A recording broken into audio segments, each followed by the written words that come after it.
days away from the Cheltenham Festival, and yet we still don't know the actual race destinations for Ballyburn, Mystical Power, Slade Steel, Reading Tommy Wrong, and a whole host of other horses.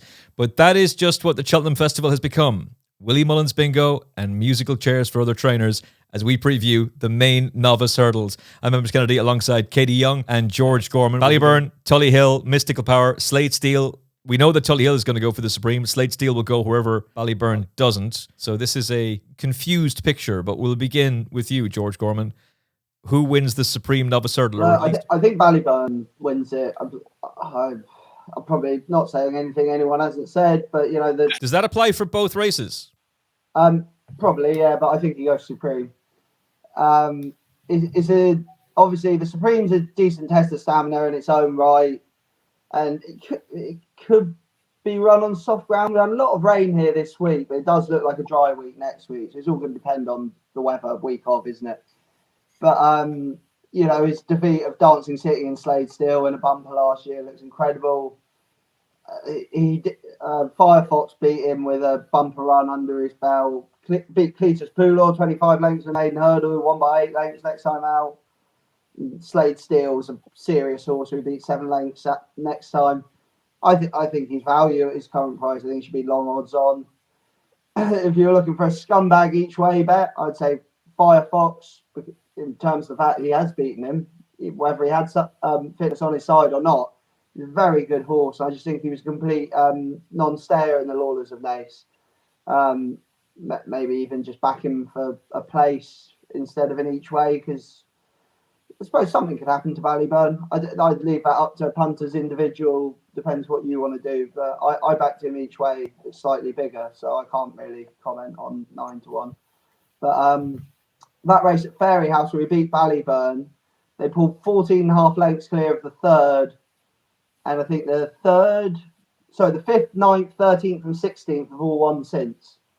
So it was a fairly decent race for the level, and they absolutely battered those horses. One that I might take a bit of a wild swing on, because I think he probably goes bearing Bingham.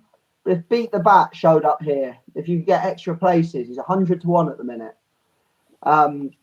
The reason I think he might head here instead of bearing Bingham is they dropped him back in trip to 2 mile 1 the last day, and he only found Dyser Enos too good. There wasn't a whole lot between them in comparison to the 11 lengths back to the third horse. The horse that beat him on hurdling debut got beat a long way in the shallow, and then this is Masaccio, he's called, ran out a wide margin winner at Kempton after the shallow. Beat Welcome to Catriers, who won next time out by 6.5 lengths before finishing second in the Grade 2 River Don. The 4th and the 8th from that Ascot race have won since. I think he's just rock solid. He's consistent. He's reliable. He's not 100-1 shot if he shows up. I'd say that. I want 4 or 5 extra places, which is possible. But I think he's one that I'll wait and see what he is on the day. Might have a swing at him each way now if someone will give me 4 places Ante-Post. But I think he's worth keeping an eye on. Look, some bookmaker will surely be generous enough to give you 4 places. Some bookmaker might even want to get their name mentioned on the Final Furlong podcast in order to do so, and we might very well be able to accommodate you. I'm a little bit surprised they haven't gone handicapping with him. I think off a mark of 132, he'd surely be very interesting in a Martin Pipe or something along those lines. But anyway, look, they're not going to... Yeah, I'm a bit surprised that it actually indicates that they really think he's got a chance of being able to be involved in a graded race. So I wasn't expecting that, although I will be giving a positive mention to Welcome to Cartes later on in the show, so more on that to come. Katie, for you, is Ballyburn away and gone if he lines up here, and do you think that this is the race he's going to go for? I think you'd have to be keen on Ballyburn wherever he goes up, wherever he turns up, and he looks an incredibly solid horse over 2 mile and 2 mile 4. The only thing that I can kind of pick out on him was he's actually a full brother to a horse of Gordon's called Noble Endeavour, and he was a 3 mile staying chaser. That's my only kind of thing with him. Maybe would he be better over the 2.5? If you look through his breeding, But look, he seems to have a very high cruising speed over 2 miles, and it didn't seem to have any effect on him in that part in the Grade 1 latest. But I just think the barring Bingham is just made for him. I'd be more keen if he turned up there, and I think a few of the lads and Willies seem to think the same thing as well. I don't think Firefox beating him on debut was kind of his true running. I'm not sure that was a real solid run race. I think a few of the lads said that they didn't go a good gallop, and the race probably wasn't a truly run race in that sense. And I think that was just a seasonal debut, and Firefox probably had fitness on his side and was ready to go, and that's just what lost him that race that day. But yeah, solid horse. I'd prefer him over the 2.5 trip now, but a horse, I'm not sure, and like we've touched on this now with Willie and where's he going to go with them, and the fact that Mystical Power is now shortened up in the betting for the bearing Bingham. Is he now going to go for that? I'm actually really keen on Mystical Power wherever he goes. I don't think he actually gets the credit he deserves, this horse. I think he's serious untapped potential. I don't think we've seen how good he is. Like his breeding suggests that he should have plenty of speed. By Galileo and out of Ante-Post, like he should stay 2.5 as well. I think the old course will really suit him. I think the way he can travel so easily into a race, and the way he allows himself to get through a gap so easy as soon as one appears, you need a horse like that for the old course. You need a horse that he can have there swinging on the bridle. So if a gap appears, you've got the horse to go for that gap. You don't want a horse that you have to encourage into those spaces because they don't come around very easily. I think this horse is not afraid to go through the gaps. He loves slicing through horses, and I think Cheltenham will suit him down to the ground. The only thing is his jumping isn't the most fluent, and it might just let him down at the higher level. But I do think with his jumping, especially as the race unfolds and they get racing, they go on a stride quicker, his jumping is much better. And I think we've just seen him over the first part of the race that his jumping they're not going quite quick enough for him. I think that's probably why that lets him down there. But yeah, I'd be really sweet on him and be interesting to see how good he could really be. The race he won at the Moscow Flyer has produced some good winners at Cheltenham. I think Vautour and Duvan. I think Min finished second to Altior, and Imperial Pass went on to win the Baron Bingham. So there's plenty of strength and depth in it, even though he hasn't won a Grade 1. Yeah, I completely agree with you. And also Galileo gets knocked for his jumping progeny. Oh, he couldn't sire good jumpers. He sired Sizing, Super Sunday, Celestial Hillo, Windsor Park, and Brazil. A horse you know very well. All of them winning on the old course at Cheltenham.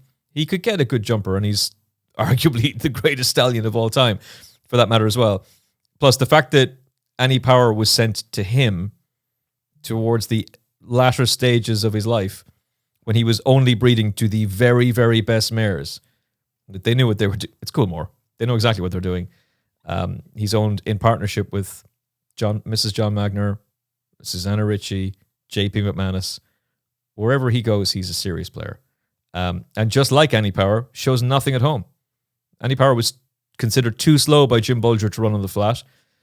She ran at a bumper. I don't think they expected that much. She was sent off favourite, but that might have been more about Jim Bulger turning up to a bumper with Patrick Mullins booked to ride. That doesn't make any sense. Horse goes and wins.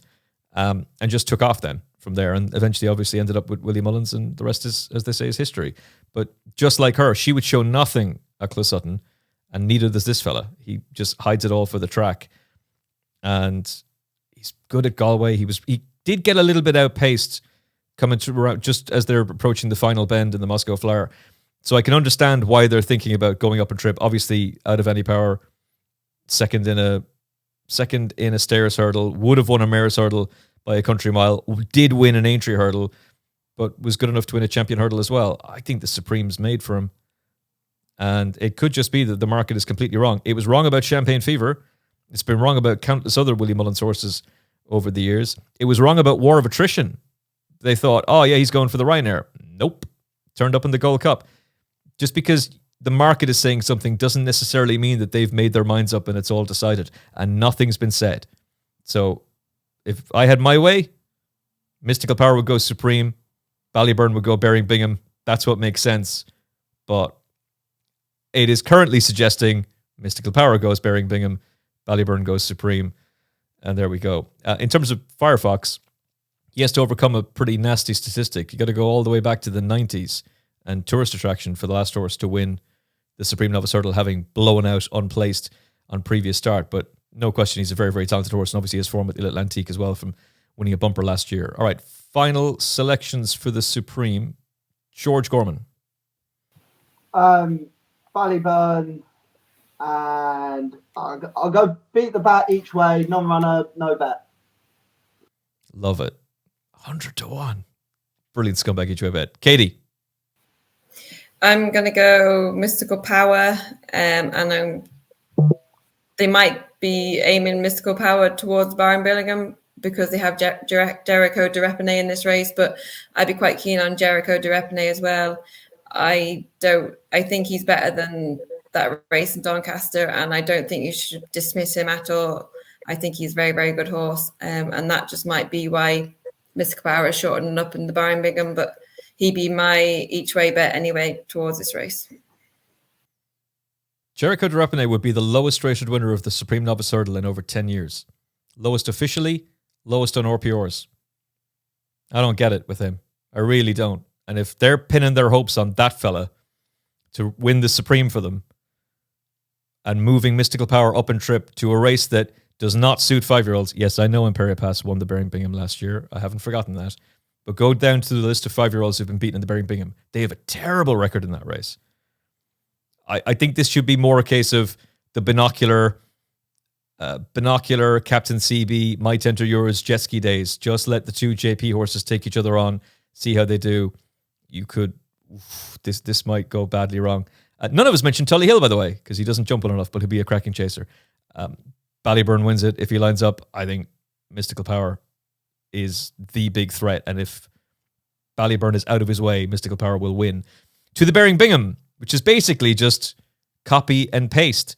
Essentially, we could almost just copy and paste that entire conversation for this one, but we can factor in Slade Steele as well, who is de facto second favourite. I think this really comes down to which horse does Willie Mullins feel like, if he doesn't run Ballyburn, which one does he feel like he can beat Slade Steele with, George? And that's looking like Mystical Power at the moment, despite the fact that he's been telling everybody for the last 2 weeks, oh, he's ideally suited to the Supreme.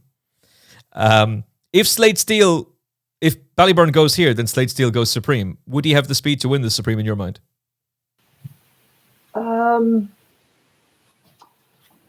Caught me there. I think he nearly would. Yeah, I think he's going to improve on better ground. He looks like a horse with plenty of speed to me. It's been blunted on softer ground. I think he nearly would win the Supreme, but whether I could back him, I think if Ballyburn came here, it'd come down to Firefox and Slade Steele in the Supreme. I don't know which one I'd rather be on. Firefox has so much speed. So I'm working this out in live. I'd probably side with Slade Steele. I probably would. I think he's that good. He's going to be my bet for the Bearing Bingham anyway. Like he's so much the best horse if Ballyburn doesn't show up. Like he's a Grade 2 winner at the Trip already. He's only ever been beaten twice, both times by Ballyburn, and Dancing City finished in front of him as well in that bumper. His Grade 1 defeat to Ballyburn at the DRF. He drew 7 lengths clear of King of Kingsfield. He was second in the Royal Bond. And I think that horse, once he's in behind, he's a fair yardstick. You wouldn't want him, once he's running around all over the place in front, it's quite hard to work out what he's capable of. When he's got horses in front of him, I think he runs the line. But he's very talented. It's just unlucky that he's running Ballyburn twice. So, like I said, most of his form's on a softer surface, but he won a point-to-point on yielding. And I think he's got the sort of action that he can improve onto better ground. I really, really like Slade Steele for the Bearing Bingham. He's a horse I've got a lot of time for. He might fall into a bit of a Bob Ollinger camp. If I telescope, I'm not sure he's going to be the greatest jumper of a fence. And even looking at him physically, he's going to be tricky because he's going to want further in time. As I say, he's got loads of speed now. I don't know what the future holds for him, basically, is what I'm saying. Maybe a future stayer's hurdle horse. I don't know. But for now, I really fancy him. This is his moment this year, and I think he's a really nice horse. We'll hopefully see him step out of Ballyburn's shadow for a day. But looking down the field for some of the juicier prices, as I tend to do, I quite like handstands each way. He was unbeaten in 3 novice hurdles and a point-to-point. I think he looked firmly on the upgrade when he beat Django Bay in the Sydney Banks, which I would say Django Bay gave that form a frank at the weekend. On RPR, he's about £10 below the main contenders. But all of his wins have been around this trip. It's his only festival entry. I say, if Ballyburn doesn't run, Ballyburn's so far above the others that the step he has to make up to get into the 3 becomes much smaller. So he's currently 14-1. I'd probably back him each way now because his price will shorten when Ballyburn goes to the Supreme. This is all based around if Ballyburn goes to the Supreme. And again, if we were to get a decent field and you were going to get some extra places, I'm not even 100% sure he even goes here to be another non-runner, no bet. Peaky Boy was a bumper winner, got off the mark, first time varsity over hurdles, over this trip on the new course after receiving a wind up in the summer. So this will be his second run after wind up if he does come here. In that race, he beat subsequent 6.5 length maiden hurdle winner Champagne Twist. And the horse that finished third was Magical King, who won a handicap by 4 3/4 lengths. But that looks like quite a decent level of form there now. It could be a lot better to come from him. Yeah, he's by Kev Tara, so he'll keep improving probably for 5 or 6 years. It's his only entry at all at the moment, and inexperience is going to put people off. Again, he's Nicky Henderson's, so maybe wait until the day. I don't. Yeah, maybe that takes out the non-runner, no bet part of it. Wait until the day, see how the rest of them run. If they're running out their skin, Nicky's horses, then have a little tickle on him. He's 50-1 now. He'll be shorter then, but I think he'll run all right. I would never criticize a 50-1 tip, but I will just tell you that if you have got your £5 off Paul Ferguson's excellent Weatherby's Cheltenham Festival betting guide, then when you're going through the trends, you will already know this. But just in case you haven't read it yet, in which case, £5 off available now. You can get the link in our previous episode of the Final Furlong podcast. Actually, we might put it into the link of this description. Yeah, we will. Okay. I think Nicky Henderson has had 42 runners in this race and only 1 winner. But it's a 50-1 shot, so I'm not going to have a pop at that at all. Just get him placed. Scumbag each way account closer bet. That's all gravy. I'm a little bit confused about reading Tommy wrong. I know Daryl Jacobs said straight after the race, the Lawlers of Naas Grade 1, that he thought he was a potato racehorse. Willie hasn't confirmed which direction they're going to go in yet, and they've got a strong team for that already with High Class Hero and Dancing City. Envoy and Bob Ollinger won that race en route to winning the Bearing Bingham. Willie Mullins has got a fantastic record with Progeny of Authorized at Cheltenham. I would run him in this race, particularly if the forecast going that we have right now, and we are days away, so it can all change. But the forecast going right now, Katie, is soft. I'd put Reading Tommy wrong in this race and give him a huge each-way chance if he were to turn up. Am I talking nonsense, as usual? No, I actually had him on my shortlist now for this race. And I think if Ballyburn and Mystical Power do run in the Supreme, I think he could be a very good bet. I don't think he's probably not getting the credit he deserves because he won the Lords of Naas as an outsider. I thought he still looked extremely raw when winning that, and I think maybe the market leaders may have disappointed, and I think I know a couple of Gordons probably weren't quite right at the time, so that if you could read into it a little bit, maybe he wasn't as impressive as maybe he looked on the day. But look, I couldn't really knock him for the way he did it. I love the way he battled up to the line, and that's kind of what you want in a horse coming to Cheltenham. You want to see a horse in the battle, and he looked very good that wise. Yeah, I'd be keen on him now. Maybe not the most fluent with jumpers, but yeah, if he could improve off that Lawlor's and Ace win, he'd be bang there. I think if it did come up soft, probably this would be the race for him. I know he's about similar price with the Albert Bartlett, but yeah, you'd be keen on him for this race. I'd agree with George. I think Slade Steel would be my pick for this, and I'd be keen on Handstands as well. He's a horse I've been following since he won his point-to-point in Ireland, and I think he's probably coming under the radar a little bit. He's probably not quite there on ratings, but really impressed with what he's done so far, and definitely think he could be a lovely each-way bet here. So with a bit of value, I think I'd be keen on Handstands. Ben Pauling's got a good record in this race too, and it's just an absolutely deadly trainer. Neither of you mentioned L'Atlantique, so I guess I will, because some people were saying I was terribly harsh on this horse when he was second in the Lotus of Nace Grade 1, the aforementioned race earlier on. I called him a softie who he lacks the heart and the commitment to win a Grade 1, and I had all kinds of people coming out to bash me for that. I know David Jennings interviewed, he suggested something similar to Willie Mullins, and Willie did not like that at all. And his owner, Tony Bloom, has been talking him up for quite some time. But if you watch that race in isolation, you'd say that's a terrific run. His second start over hurdles, thrown into a Grade 1, up in distance, and he's just been mullered laid on by a horse who was given a really canny ride. He will take all the beating next time out. But you can't view that race in isolation. You have to remember what he was doing in bumpers last season. And I was keeping a very close eye on this fella because I'd been told, oh, this guy's good.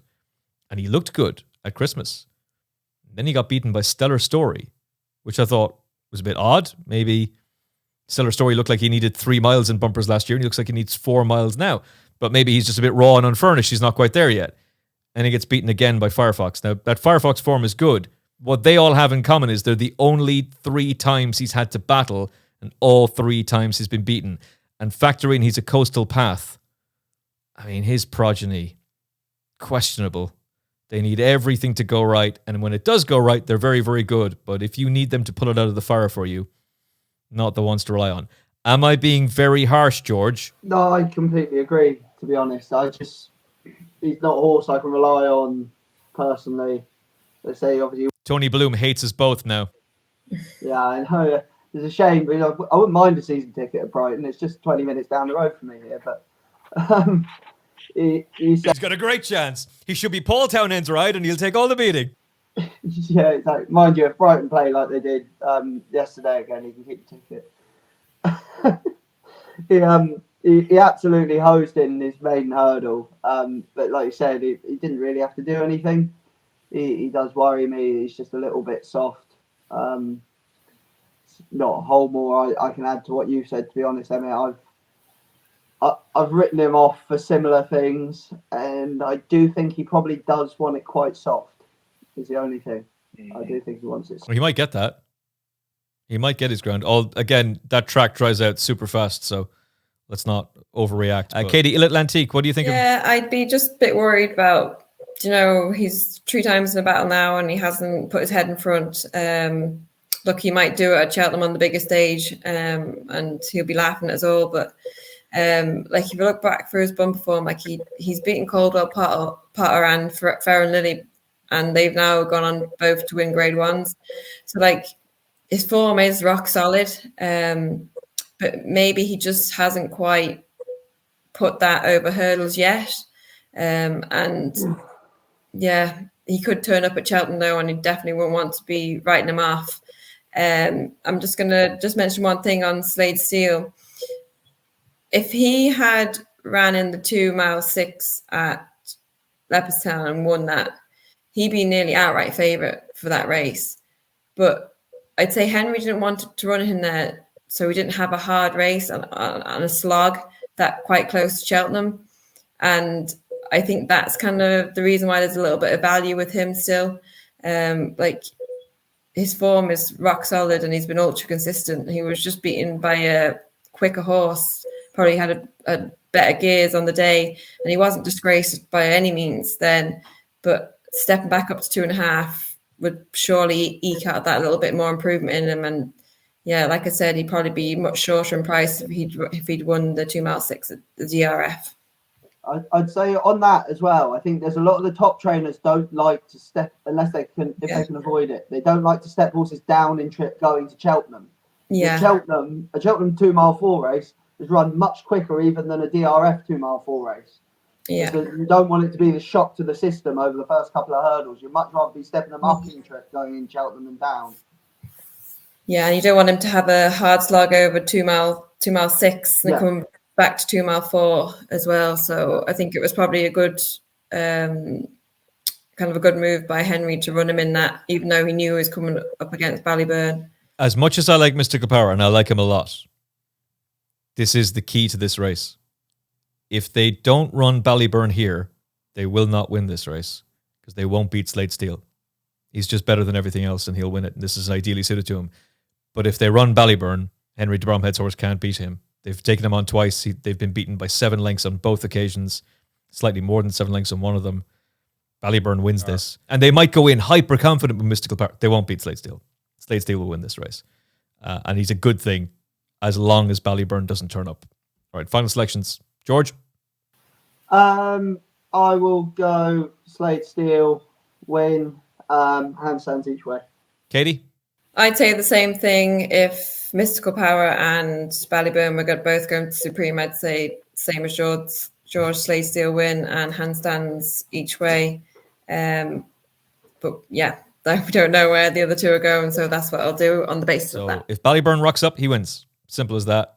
Easy game. Don't complicate your mind. I wonder, just only because JP doesn't have a runner in this race and Mystical Power is the only one that has double entries, is that why maybe he is shortening up for this race? Are people presuming that they don't want to run the two of them against each other and they want to split them up? Good for punters to sort of cotton on to. Henry has one of these horses every year in those colours.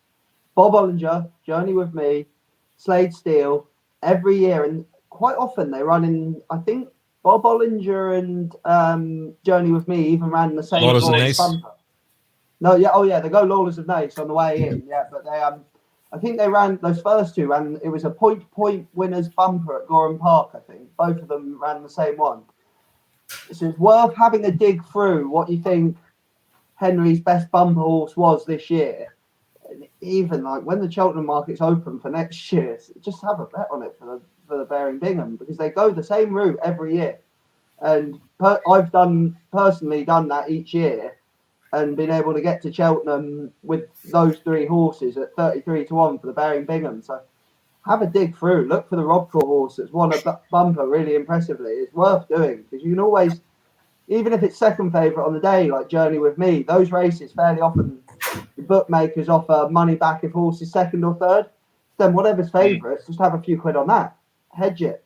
That's personally something that's worked well for me. I think it's worth talking about because it's a real pattern with Henry de Bromhead. I like that a lot. All right, let's go to the potato race. I will be completely honest about it. I don't think this is a race to be betting on until declarations are out and maybe even until the day before or possibly the morning of the race. And I will back that up with some knowledge. There's only been one single figure priced winner of this race in the last 10 years, and it was Monkfish, who turned out to be an absolute superstar. This is a lottery of a race. It's a complete and total nightmare, and we don't know who's rocking up. This could be where Reed and Tommy Wrong goes. We know High Class Hero and Dancing City are going here. Gidley Park, who we didn't mention, looks like he's switching to this race now. Captain Teague might very well go for a race that he cannot win because Challow Hurdle winners can't win the Bearing Bingham. So maybe he's going to come for this instead, but if he doesn't, then Welcome to Cartes will sub for him. Lecky Watson, Shanna Bob for Nicky. It's just a bit of a nightmare of a race, unless George and Katie have got this licked. George, what do you think? I'm delighted you said that about the single price ones because this is probably certainly the only non-handicap at the festival where neither of my selections are single figure. So Shanna Bob obviously has Nicky's form concern, but you've got until Friday to make your mind up. His price isn't going to change a whole lot. He was Grade 2 course and distance winner back in December, which worked out well. The third Moon Orange and the fourth Kerry Hill have won since, and almost all of the other horses have at least placed. I think a couple of them placing against each other. One of them was second to Kerry Hill on its next start. He's undefeated in 3 starts, and course and distance experience is massive here. I think it's going to be anyway. It's so few of these have run over the trip before. Not only has he run over the trip, he's run over the course and distance. He's on the few confirmed stayers at the trip. He's 11-1. Again, just wait because of Nicky's form. See how they run days 1 and 2. My other one, I think massively overpriced, is Largy Hill. He's got an RPR of 145, which doesn't put him far behind most of the horses up higher in the betting. He's already a winner at the trip, as I said about Shanna Bob. I think that's huge. He made his hurdles debut in the same race as Dancing City, where he finished second. He finished second, so they both got well beat in that race. Largy Hill finished second. Dancing City was 12 lengths behind him. He's obviously improved a bit since, but still not bad form. Stella Story won that race, has been placed in 2 Grade 2s and 4th in Leopardstown Grade 1 since. The 4th that day was Lucky Lyrene, who's won since. Largy Hill then won a 3-mile maiden hurdle next time out, and the 4th Glen Kiln came out and has won since. The 3rd Kinturk Kalanisi was second on his subsequent start. And I think his Thurles Grade 3 win on his last start was just yet another step forward. Like he's improving all the time. I just think 20-1 massively underrates his price, possibly because there are quite a few WP Mullins higher up in the betting. Like if reading Tommy wrong did come here, he wouldn't even get Darrell, let alone Paul Townend. But I think he's got a huge chance from way down the betting. This is a race to take a real swing at something. Katie, tell us you've got a 50-1 shot that you've seen working on the gallops at Gordon's Yard that you're absolutely convinced this is the day they'll shine. Yeah, I actually think Gordon might win this race this year. He's 3 there, big price, all 25-1. He's got Croke Park, My Trump Card, and Search for Glory. Horse I'm kind of intrigued for is Search for Glory because he's probably a bit of an anomaly for this race, as he actually ran in this race last season. He did pull up, but he does look much more promising this term. You can't knock him for experience. Like he's had 9 runs, 3 wins, and 3 thirds over hurdles, and he is generally quite consistent. We'll forgive him for that run last year, but he's an out-and-out stayer. He will stay that trip, no problem. I think he's by fame and glory, and to me, they tend to take a year or 2 to kind of mature. They're a little bit backward, and I think this year he definitely looks like he's kind of coming to himself. He won his last race at Clonmel. It was a bit of an oddly run race now. He wasn't doing a whole pile out in front now, and he looked very, very hard work. But he fairly sprinted up that straight now, and he had that horse of JP's Harvey's Key behind him, and he couldn't. He probably has a little bit Harvard guy. He probably has a little bit more pace than probably he would, and I thought he might just pick him up in the straight, but he didn't. He wasn't for passing, and I really like that about him. I know he probably has a little bit of a quirk in him, but he is fame and glory. But they do tend to have fair amount of ability in them, and if they can get that out of them, they are very, very good. I just think he's got the novice graded experience on his side. He's won 2 Grade 3s this term over the 3-mile trip. And he's 25-1. There's horses short in the betting that haven't done as much as he has. Shanna Bob, when do we last see him? In middle of December. We don't even know has he got 4 legs at this point in time. But this fella has, given the way Nicky's going, he probably doesn't. Yeah. And he's 10-1, whereas this fella's won 2 Grade 3s and he's 25-1, near enough outsider here. I just think I just think he might come under the radar a little bit, and at that price, I'd be willing to take a punt on him. So that's kind of my view on it, and it's that type of race where, like you said, it usually ends up an outsider winning it, and he could be the one. There's been plenty of horses who've come into this with really flashy profiles. They've looked really good, and they just get completely obliterated in this. And like, some of them have gone very close to winning, but there's some stubborn search for glory type Al-Sad who just won't relent on the day and outperforms them. Look, my record in this race is terrible. I've backed one winner of it. It was Vanillier. I'm sure I got him at 33-1. It does not cover my losses in this race in the last 10 years. I have a terrible record in this race, which is one of the reasons why I'm going to be swinging for something at a big price. But you go down through the list of winners: 33-1, 14-1, 11-1, 16-1, 33-1, 50-1, 5-1, 14-1, 18-1, 18-1. Why would you be backing Dancing City, Reading Tommy Wrong, or High Class Hero at sub 8-1? That's insane. You have to look for something at a big price in this race because you're going to have a chance. And I really like your pick. I really like Search for Glory here. So I'm with you. I will do another deep dive, but I think you're better off to do a deep dive like week of race when you actually know who's going to be going for it, because you're just going to be wasting your time otherwise. Ryanair Mare's Hurdle. This is basically a 3-horse race, all due respect to the others, but brighter days ahead. According to what's coming out of Cullentra, she's away and gone. She would be a big player according to the time form figures were she to run in the Bearing Bingham, and she'd be getting the sex allowance. But Ryanair sponsored this race, so Michael O'Leary would like to win it. Jade de Grugy, if you listen to what's coming out of Closutton, they think she's away and gone. She's 5-2. And if you heard Fergal O'Brien on the show in the last few days, he thinks she's away and gone. So something's got to give here. George Gorman, who are you with out of the 3? Or is there something that can cause an upset? I'm with Jade de Grugy. She's been fantastic. 2 hurdle starts, so 2 wide margin wins, the maiden hurdle and the Grade 3 Solarina. In the Solarina, she had Penny 100, Set in the West, Pink in the Parking behind, all reasonable level bumper horses now. I thought it was good form. Currently, she's rated £1 higher than Brighter Days Ahead on RPRs, which I know isn't a lot. But she's already a Grade 3 winner over 2-1. I'm going to caveat what I'm about to say by Novice hurdlers obviously improved first run over hurdles to second. But these are the bare figures are that Brighter Days Ahead ran over 2-1, then went up to 2-5 and improved from 138 to 142, stepping up in trip by 4 furlongs. Jade de Grugy improved, dropping down from 2 mile 4 to 2 mile 2, from 132 to 143. So there's an improvement of £4 from Brighter Days Ahead and an improvement of £9 from Jade de Grugy. Again, you've got to factor into that. There's natural progression from first start to second start. But the fact is, Jade de Grugy dropped down in trip and improved. Brighter Days Ahead has stepped up in trip and improved.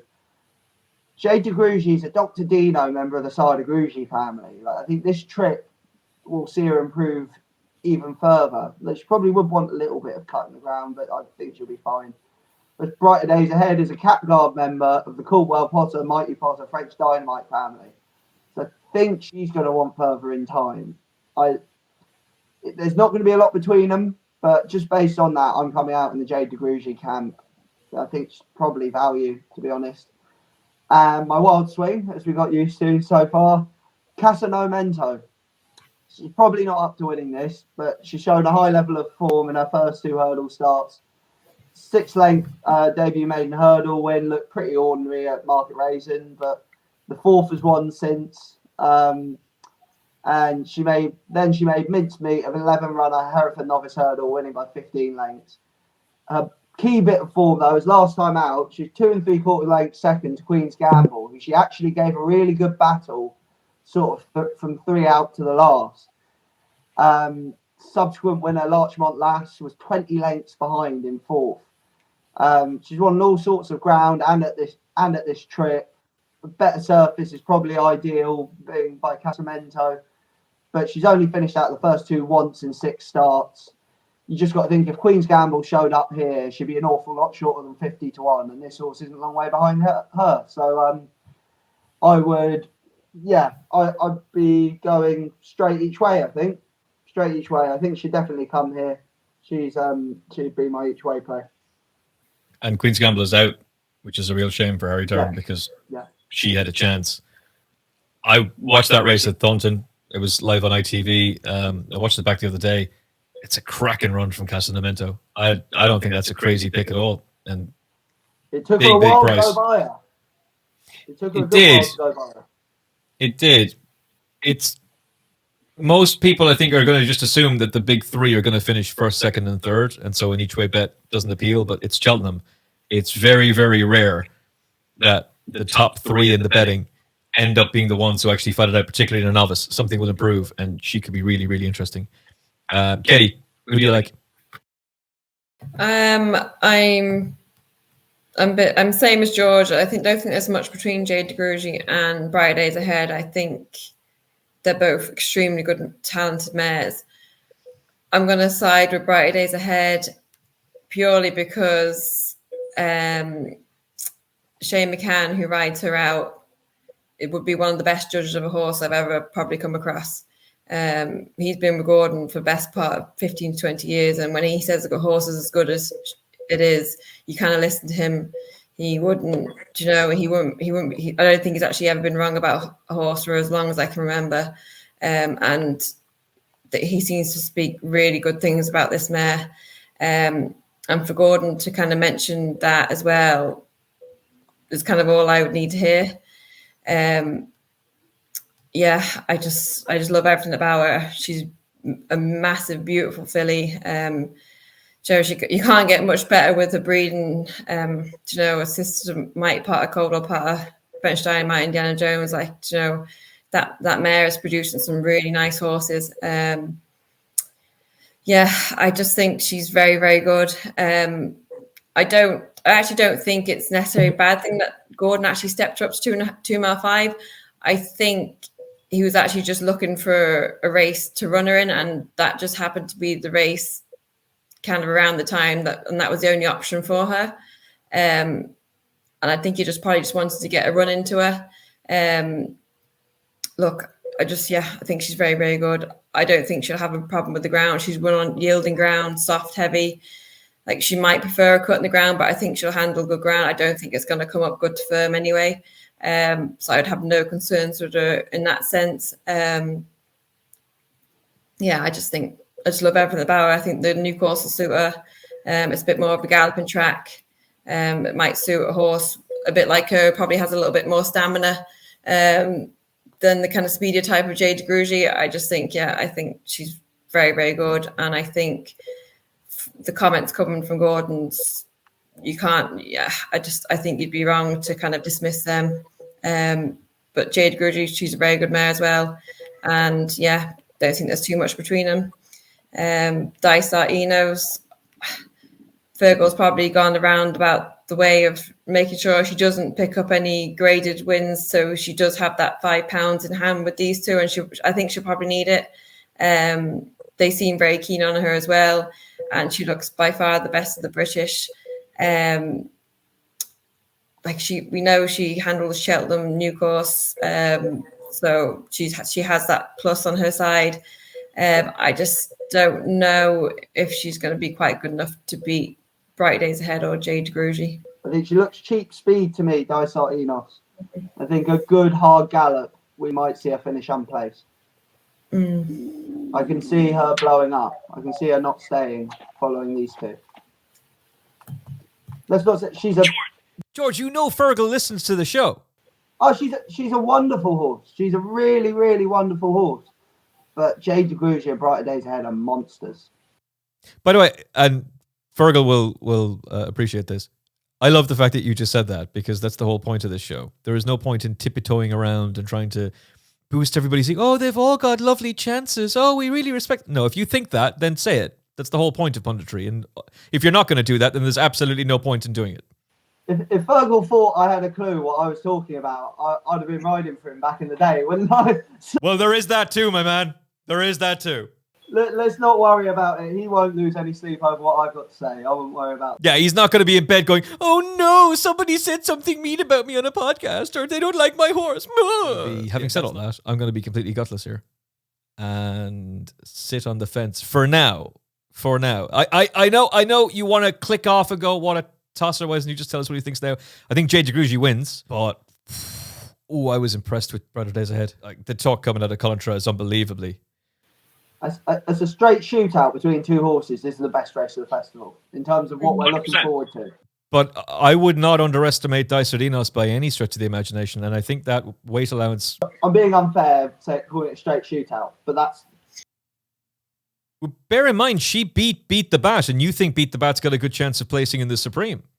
Yeah. I do. That's why I said I used Dicerdinos in my explanation as why he's good enough. Because I do think Dicerdinos is an incredible horse. But I just think this is going to be a real test of stamina, and she's all speed.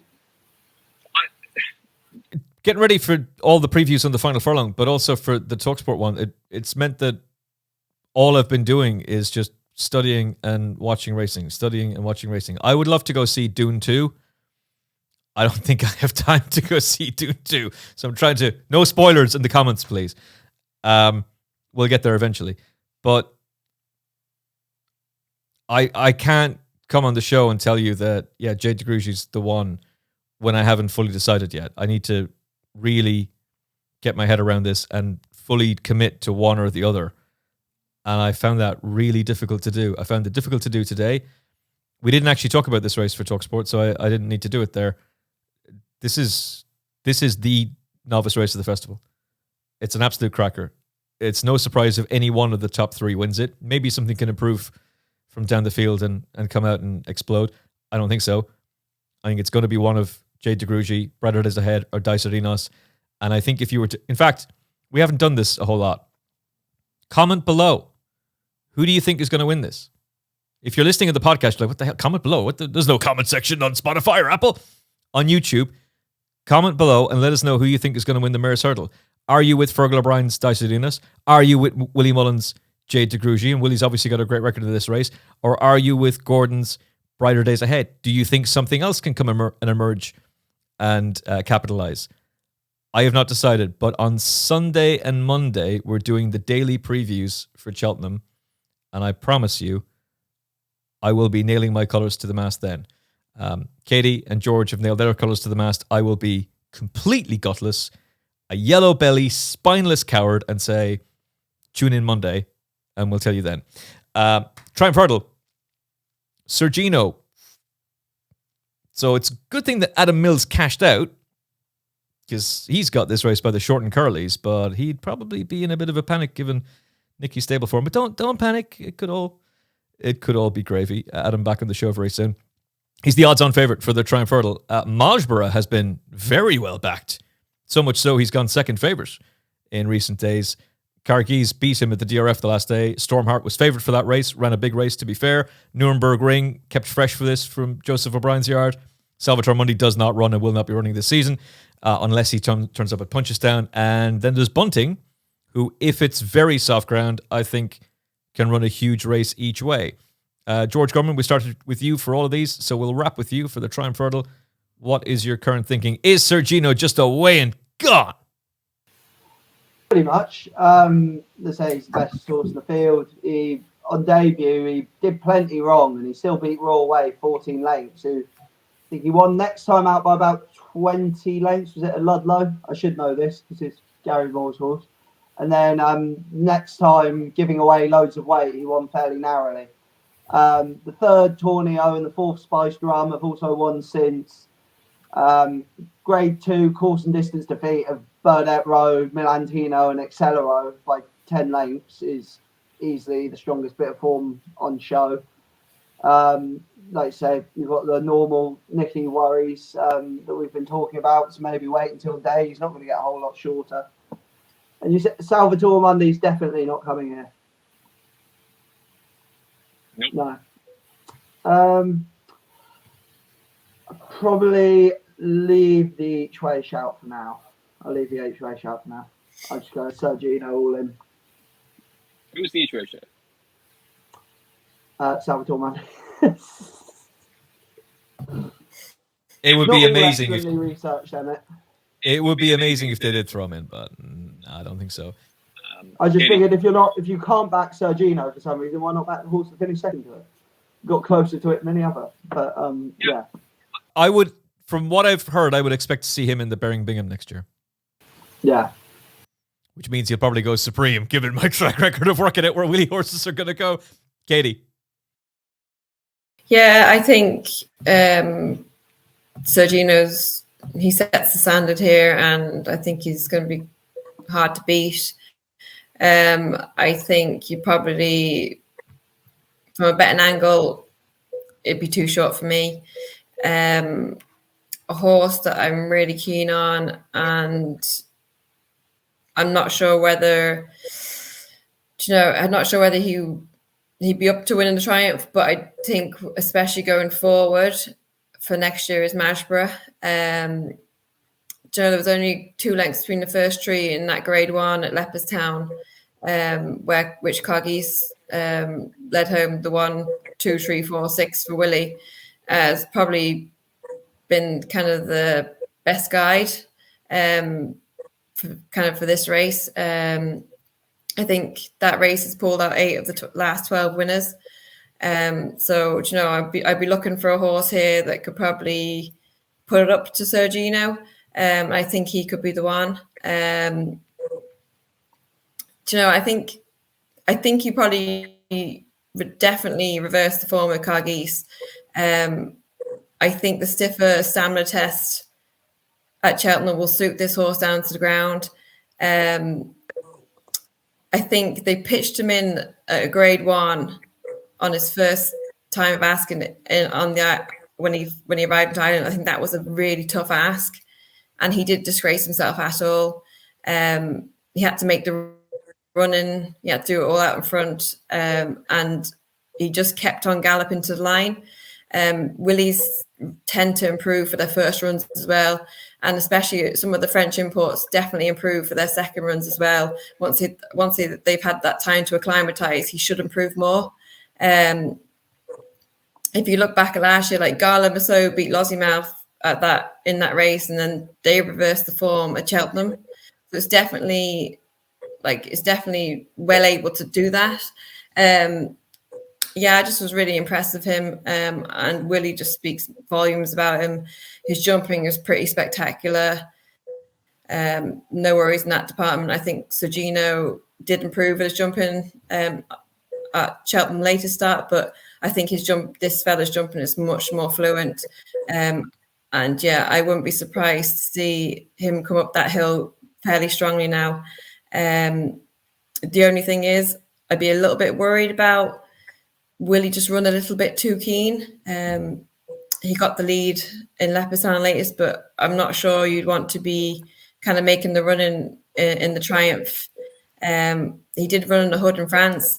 Wouldn't be surprised if that was maybe reapplied. It'd be interesting to see if they did put it back on him.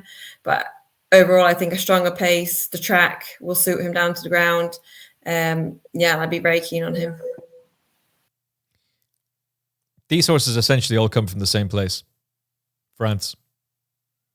And if Sergino had run at the Dublin Racing Festival, if he'd ended up with Willie and Salvatore Mundi had gone to Nicky, where would Sergino have finished? Would he have beaten them by 10 lengths? I don't think so. Now, if he would have, then great.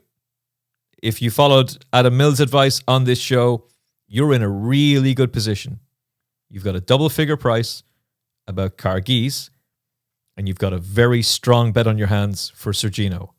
If you did not follow his advice, like me, then you have to approach this with fresh eyes, and I have to take him on.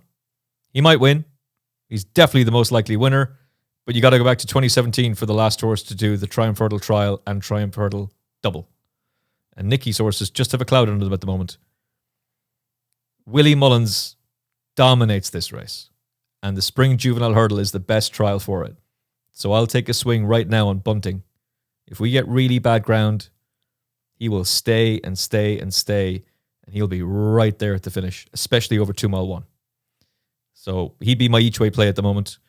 Wouldn't put anybody off Sergino if you like him. Wouldn't put anybody off Cargis, Majborough, what Katie said. That's the horse that Willie Mullins was raving about at his media day at the start of the season. He's the juvenile hurdler he was highlighting.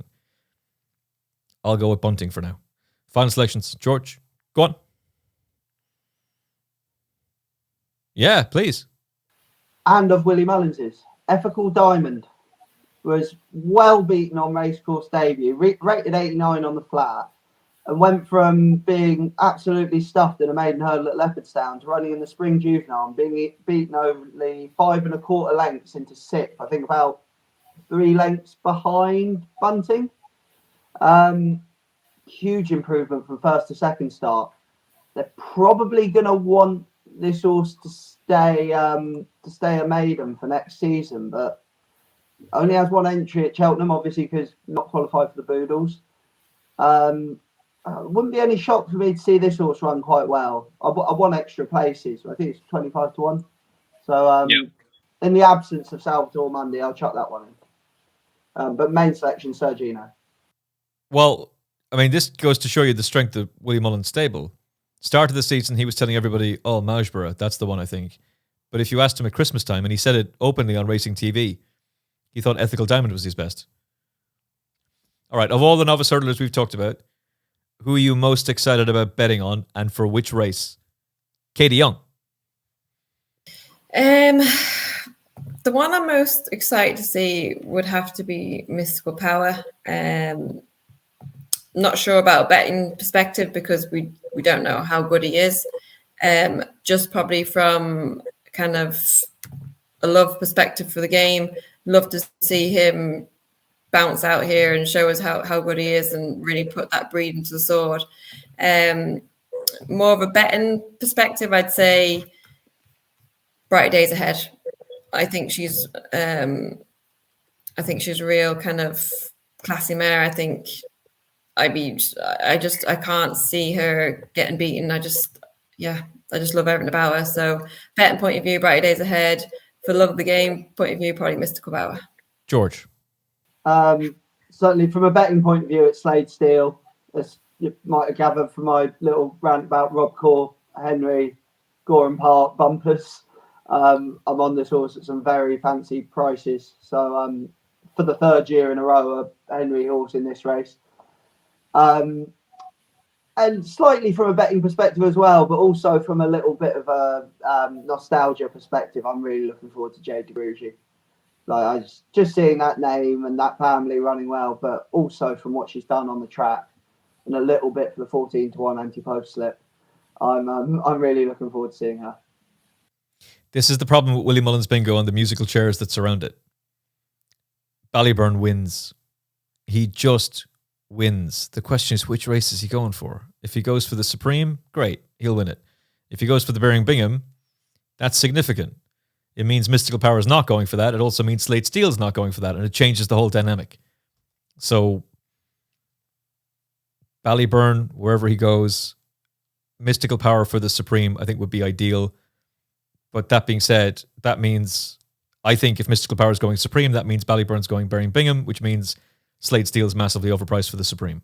And Brave Inc. has switched to the last second, having looked like more of a staying type from Bearing Bingham to Supreme and won it. So I think it's really difficult to be strongly confident about anything. The one horse I can say and put up with confidence is Bunting, because I know where he's going. So I'll go with him for the Triumph Hurdle. I think he's a crack in each way bet, and he'll be in and around the price he is now. He might be shorter. He could end up being Danny Mullins' mount if Paul sides with Cargis, and I wouldn't be surprised if Danny chose him. But let's see. Danny Mullins coming to the Final Furlong podcast very, very soon, by the way. George? So just chuck in an anecdote. Given the theme of this has been Willie Mullins Bingo, I heard on another podcast Patrick Mullins being asked about Willie Mullins Bingo, essentially. And he said he only knew Willie to have 2 bets ever. One was on a horse to win the Supreme that he then ran in the Bearing Bingham, and one was on a horse to win the Gold Cup that he then ran in the Stayers Hurdle. So that's what you're up against. There's a line from Patrick in, I think it's the Racing Post, where he says, I don't know how people haven't understood this yet, but if you tell Willie Mullins to run a horse somewhere, he will do the exact opposite. So Willie, absolute right race for Factophile. Brown Advisory. Good job. That's what you should be doing. Keep him in the Brown Advisory. Whatever you do, if it's a torrential downpour, don't switch him to the Turners. Brown Advisory. And you should definitely run Ballyburn in the Bering Bingham. Absolutely.